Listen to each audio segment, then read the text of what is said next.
мәселе бар. Қандай? Мысалы, діни дискуссия жоқ.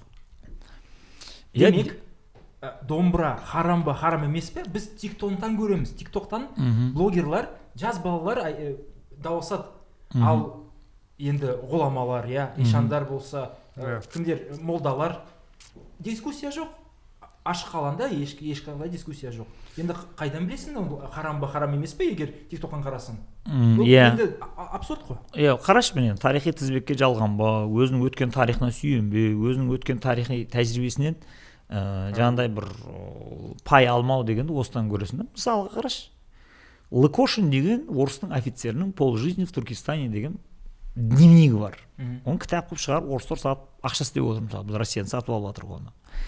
Сол офицер айтады, мен Ташкентке бардым дейді, офицер жүрдім дейді. Ол 4 жылдың ішінде ме қазақша үйреніп алған, өзі полиглот бәле, қазақша судай болған.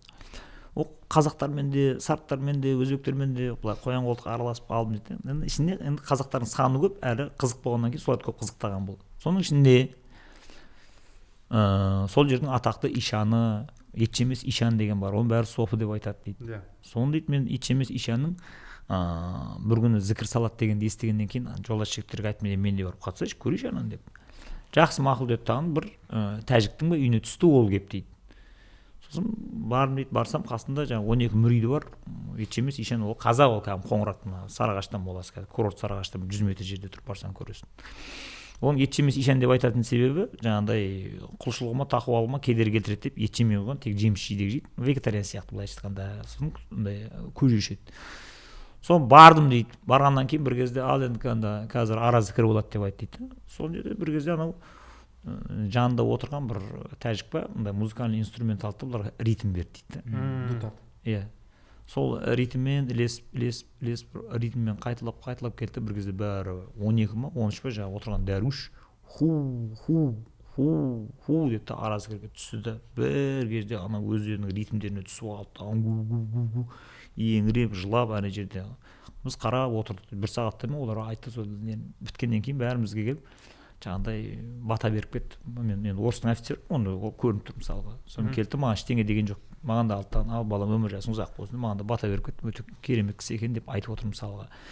Осындай тәжірибелерді қараса, бұлар сол музыкальный инструментті сол ритмге пайдаланып отыр. Ана құртана харам, ойбай сындырана бәлең деп айтып отқан жоқ мысалға.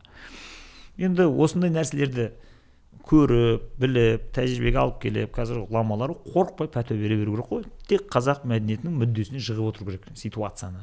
Оның бәрін енді бірінші мына нәрсеңіз қазақ мәдениетіне бізге сәйкес келмейді, кешіріп қоярсыз. Біз мынаны біз өзімізге ыңғайлаймыз қазір. Тұра тұрыңыз деп олар айту керек негізінде. Енді қайтесің, енді өзіне деген сенімділік жоқ. Бәрі кішкентай кезінен шетелге кетіп қалып, шетелде оқып келген, бәрінің жаңағы Қускеуде деген сияқты фундаменттері қаланбаған. Иса Байзақов сияқты, болмаса Қаныш Сәтбаев сияқты, болмаса Темірбек Жүргенов сияқты 6 жасында барып ауылындағы атасынан барып оқымаған. Не істейді енді аналар? Көрген білген баққандар сол болса. Сондықтан бұл өте қиын ситуация, бірақ байқап келе жатырмын, саясат қазақ мәдениетіне қарай алып келе жатыр қазір. Өйткені гаекінің шайбын бұрап жатыр. Егер бұлай кете беріп бір күні мәдениетті құлататын болсаңдар, онда болды, дін радикалданып, уже ешқандай өнім бермей қояды. Сондай қауіпқа келе жатыр. Бірақ оны мемлекет байқады деп ойлаймын. Қазір күшейтіп жатыр.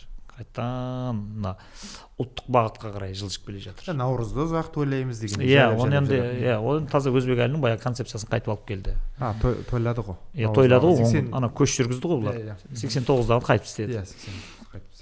Сондықтан, мысалы, сондай ұғым бар, қазақи ислам дейміз. Бірақ интернетте егер қазақи ислам десем, жоқ қойшы, ислам енді бір тұтас, қазақтың исламы жоқ, там түріктің исламы жоқ, мысалы татардың исламы жоқ.